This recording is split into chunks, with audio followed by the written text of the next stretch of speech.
Good afternoon, and welcome to the Wednesday afternoon conference call with Trusts Unlimited. This is Jim George speaking. I'm the non-attorney spokesman and facilitator for Trusts Unlimited, and I'd like to thank all of you for taking the time to listen to this call. Today is September 25th. We're nearing the end of the year, and things are happening. This is going to be a short call today for a couple of reasons. First, we're absolutely being blown up with all manner of requests, and I've got a lot of people I have to get back to, and I want to get right on that as soon as this call is ended. And secondly, I'm home today, and we're doing a little home renovation before the holidays, and so I have some workmen that have agreed to stop the hammering and the sawing while I'm on this call, so I'm going to move a little bit quickly through this call. Again, and quickly, by disclaimer, Trusts Unlimited is not the purveyor of the dinar or these other currencies. We're not advocating either the sale or purchase of these currencies, but as rather substantial currency holders ourselves. We're sharing with you the information we believe to be most relevant. And, of course, the most important piece of information for all of us would be the window for the potential reinstitution of the Iraqi dinar. I continue to believe that the backstop for this reinstitution is January, meaning that it should happen by then, if not before then, and for a number of reasons. We're operating, of course, this year under the Prime Minister of Iraq, Soudani's promise that the citizens would see a new exchange rate this year. Soudani now is working with Barzani of the Kurdistan region, and there's an alliance there. They're working together. And the issues with the HCL, which, of course, Barzani is intricately involved in, seem to have been resolved. It seems that the 2025 budget tables have been approved. The auctions are stopping. Soudani and Iraq are discussing publicly the new tax law. And the Iraqi banks are implementing all of the new protocols so that they're in line with all of the international standards. And the project to delete the zeros should be imminent. I'll get into the deletion of the zeros on a couple of perspectives. Now, for the deletion of the zeros in country, we're talking about the value of the Iraqi dinar going from 0.00076 against the U.S. dollar and deleting those three zeros to put us at 0.76 or 76. The value of the dinar would be, in essence, 76 cents, would probably hit the 4x of that or slightly above that, perhaps $1. And in country, they would simply exchange the provisional 30 for the new lower denom. So if someone will walk into a bank, they would deposit the 30 currency, which a lot of them are holding under their mattresses. They would have the bank account, and then, of course, they would receive the new currency if they made any withdrawals. And if they want to make purchases, even if they had the old provisional currency, what they would essentially get is, the deletion of the zeros in the sense that a $25,000 provisional dinar note would be worth 25 dinars. So that's basically how that would work. Now, some people have postulated that that's going to affect us outside of Iraq, non-citizens and other entities as well. I guess that's possible. Anything's possible after what we've been through for the last 20 years, but I don't think that's the case for a number of reasons.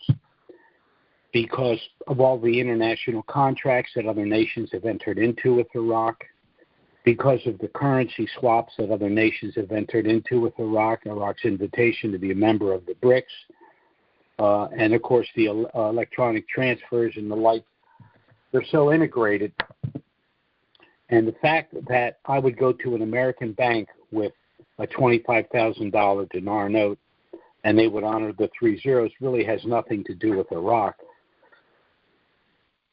That would affect our money supply and what I would receive from that exchange. So for that reason, I don't have any concern that the supposed lop of the three zeros, I guess that's a slang for redenomination, would affect us so that we would not be exchanging $25,000 dinar note. Our central bank would only recognize it as a 25 dinar note. That's not going to happen, in my opinion, and I don't even think it's worth discussing.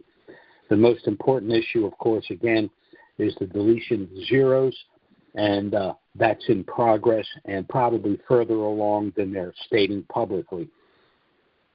That brings us to the issue of the taxation of the profit that we will enjoy from the exchange of the currency. There are a lot of things being stated out there, everything from its ordinary income to it's tax-free because it's a currency exchange. Anyone telling you that this is a tax-free exchange does not know what they're talking about, and they're going to run afoul of the IRS in a big way. If you want to understand the taxable event, the only issues are whether it's cap gain or whether it's ordinary income. In my opinion, based on what I'm going to tell you right now, I believe they're going to treat it as ordinary income. So I would suggest you take a look at the IRS code section 988E2. Again, that's section 988E2. You can also take a look at IRS publication 525. That's IRS publication 525. Now, the publications are subordinate to the code or to interpretations subsequently of the code, but it's still good information to have. The other thing you want to look at if you really want to do a deep dive is Supreme Court ruling USA versus Caterpillar 1978. Again, that's USA versus Caterpillar 1978.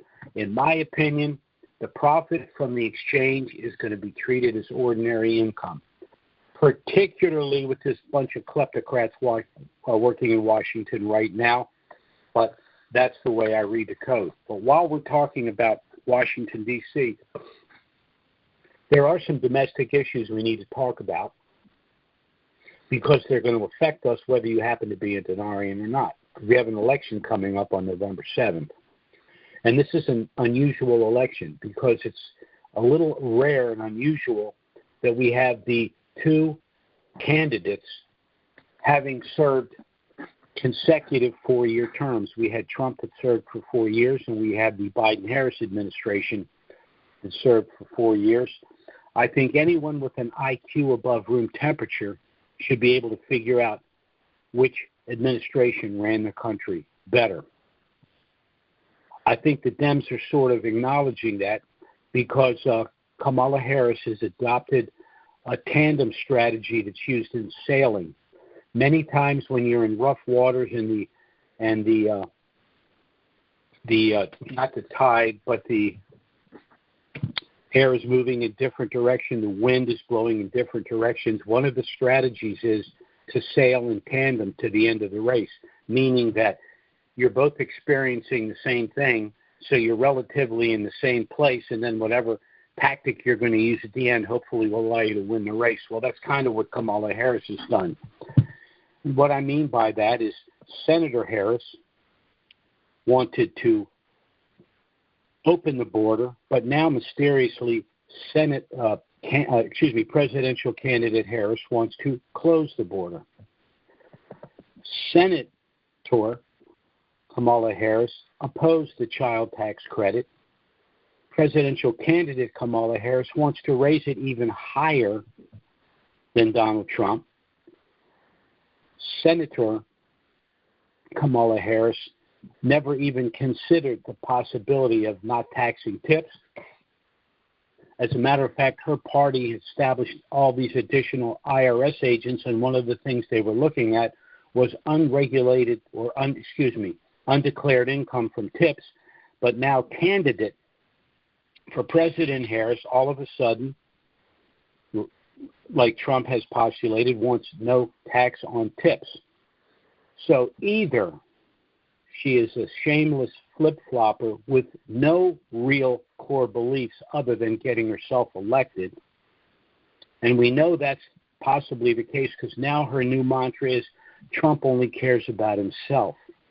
Well, Democrats are known for projection, accusing others of what they themselves are guilty of. Donald Trump's lost over $1 billion of net worth while he was president and over the last 4 years. He donated his salary to charity, which means not only did he not enjoy that income, but he was only allowed to contribute 35% of his income to charity, meaning the other 65% that he gave to charity, he still had to pay taxes on. No Democrat on planet Earth would have done that. And the other issue then is if she's not a flip-flopper with no core values, it means that she's a straight-up liar. So it doesn't really matter which one it is. It should be disqualifying for a thinking person. But it is what it is. Now, we do have some protection, not as only as Denarians, but as American citizens. We have the Bill of Rights, and that does remain our safe harbor. And within that Bill of Rights is our Fourth Amendment right to privacy. And the best way to exercise that right is with the establishment of our package of irrevocable trusts. Yes, we've been marketing it to citizens for now going on 15 years who are Denarians, and I'll explain why it serves an incredibly important purpose for individuals that hold any asset that's going to appreciate substantially.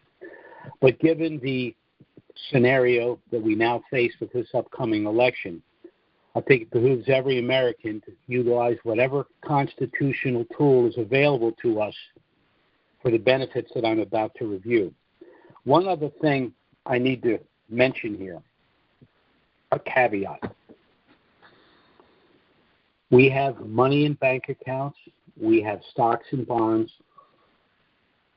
Those are not tangible assets. They're financial assets. And because they're financial assets, technically under the law, we don't own them. That's right. You heard me. They are loaned to us. When we put our money in the bank, we are entering into the federal system of banking, utilizing the Federal Reserve currency, which, and if you look at it, it's a Federal Reserve note. A note is a loan. The Federal Reserve is not federal. It's a private corporation, and there is no reserve. They just print money and charge us interest to utilize that money. So we don't own it. It's been loaned to us. We're borrowing it. They can take it from us at any time. But ironically, that's also true of financial assets like stocks and bonds. I'm not saying you shouldn't put money in the bank. I'm not saying you shouldn't have stocks and bonds. I'm saying you need to understand what it is that you possess when you put a substantial amount of money into a bank or into the stock market. Now, there was one thing you can do, and that is purchase tangible assets. I've discussed some of the options. Of course, the number one tangible assets would be gold and silver. There are other things you can do, and we'll be discussing them post-RV to protect yourself. But again, I'm not saying you shouldn't have money in the bank and that you shouldn't have stocks and bonds. I'm just saying you need to make sure that a substantial amount of your wealth are intangible assets that the government cannot confiscate from you if they so desire. Now, why establish a family asset protection trust? Well, for a number of reasons. First, it provides privacy and anonymity. These trusts are sealed, meaning no one will know what you actually possess within that trust. And since it's none of their business, that should be the case with everything, but it's not. This trust will allow you to avoid IRS scrutiny. Why? Because the business transactions occur within the trust. You merely, as the beneficiary, receive the income stream or the use of the assets, but the actual activity occurs within the trust. That's important because the IRS is loath to go after sophisticated trusts. They can do a lot more damage by going after Joe Lunchbox that has no trust. They also know that people with sophisticated trusts most likely have very sophisticated legal representation, and like most bullies, they move on to the soft targets. The third reason you might want to establish this trust, because, and particularly if you're a denarian, within the packages are gifting subtrust. Now, individuals do gift currencies to family and friends prior to the revaluation in order to avoid the federal gift tax. But in so doing, you've lost control of that money, which is fine in most cases. But there are situations where you're hesitant to give individuals, for any number of reasons, substantial lump sums. Well, if you gift to them through our gift subtrust, not only will you avoid the federal gift tax, but you will also have complete control of the post-RV proceeds. This can only be done through our trust package. The fourth reason you'd want to establish such a trust is because it's been structured in such a way as to allow you to avoid the cost and delay of probate, which in certain situations can take years, and it will allow you to avoid the federal estate tax, which can be as much as 65% of your estate, in excess of $12 million. By establishing this trust, there will be no probate, there will be no public disclosure of your estate, your heirs will maintain their privacy as well, and the federal estate tax will be zero, meaning your heirs will receive 100 cents on a dollar of your estate. And fifth, there are asset protection benefits in this trust that cannot be provided through any other legal asset available. One is the trust will allow you to circumvent something called the Uniform Fraudulent Transfer Act. As an example, you purchase 10 million dinar for $10,000. You assign those pre-RV currencies to our trust. They subsequently, let's say conservatively, reinstate and revalue for $1. So now your $10,000 investment's worth $10 million. Can you be sued for $10 million? No. Why? Because the currencies were only worth $10,000 when you transferred them out of title to the trust. Post-RV, there's something I like to refer to as limited liability stop loss. This protects you from future bad acts after you've acquired this wealth.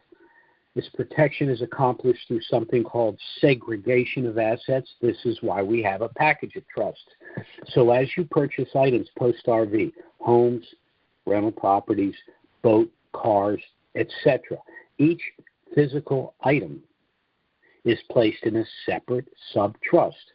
So if you have a car accident or a tenant slips and injures themselves severely in one of your rental properties, they can't go after your entire estate. Why? Because it's segregated. The other assets are owned by separate trusts, which under the law are separate legal entities having nothing to do with the specific issue in question, whether it's a car accident or, again, someone being injured in one of your rental properties. So this trust will protect your privacy, your anonymity, protect you from civil litigation, minimize your taxes, and protect you from substantial litigation post-RV. Now, this trust package is initially a package of 10 trusts consisting of one master trust that will hold your assigned currencies and then hold the financial accounts like bank accounts and investment accounts post-RV. Then, of course, you have the optional gift subtrust if you wish to give currencies to family and friends and control the post-RV proceeds, and then an additional standard subtrust to hold physical assets. Of course, you can always add subtrusts if you want. This trust package has an initial cost of $3,000. There are several ways you can pay for that. Pay us up front. We'll discount the price further to $2,500, saving you an additional $500. That's not possible. We even have a deferred payment arrangement. You'd make an initial payment of $525, which would basically offset our initial out-of-pocket cost. The balance of the $3,000 would then be paid in $100 monthly installments. The only proviso is once the Iraqi dinar revalues globally, any unpaid balance would need to be paid off within 30 days. So with that approach, anyone that has currencies and understand the need for getting their trust enforced and their affairs in order pre-RV should be able to afford to do so. One other suggestion, we do accept credit cards. Pay us up front with a credit card. Not only will you get the $500 discount, but the minimum payment on the card would be less than $100 a month you pay under our deferred payment arrangement. But we will work with you, whatever method works best for you. Once again, I just want to say this. We have an election coming up. This country is either going to turn left or it's going to turn right. Personally, myself, I think a left turn would be an absolute travesty, and I don't know how we would climb out of the hole that Kamala Harris would dig for this country. She clearly is in over her head. She clearly doesn't know what she's doing. Oprah Winfrey couldn't even make her sound halfway intelligent when she did her little softball interview with her. So it is what it is, and we'll deal with how this ends. But it's important for you to understand it doesn't matter which way it goes when it comes to protecting your personal wealth. If you've established our Family Asset Protection Trust package, you've insulated yourself from the absolute nonsense that someone like a Kamala Harris would have in mind if she were to be elected. Now, if you'd like to get our initial no-obligation package, which, by the way, does contain everything you need if you wish to proceed, but you're under no obligation to do so, you can contact us either by phone or email. Our email address is Trusts with an S, Unlimited LLC, that is Trust with an S, LLC at gmail.com, or our phone service, which is 307-274-4122. That's 307-274-4122. Contact us by email or phone. We'll be happy to send our initial package out to you. You can review the package. Contact us if you have any questions. There will be no consultation fee. We will help you in any way that we can. And lastly, as soon as we get off this call, I will be on the phone. I will be in the emails. You will hear from me. I'm sorry if it's taken so long to get back to some of you, but we're getting anywhere from 50 to 75 requests a day, and we're doing the best we can to knock them out as they come in. I'll be working the phones just as soon as we get off this call. Our next call is scheduled for next Wednesday. Certainly, if something of dramatic nature were to happen between now and then, we'll try to get out an emergency email and schedule an emergency conference call. But failing that, we'll be back next Wednesday, noon Eastern, 9 a.m. Pacific. Thanks so much for listening, everyone, and have a great week. Bye-bye now.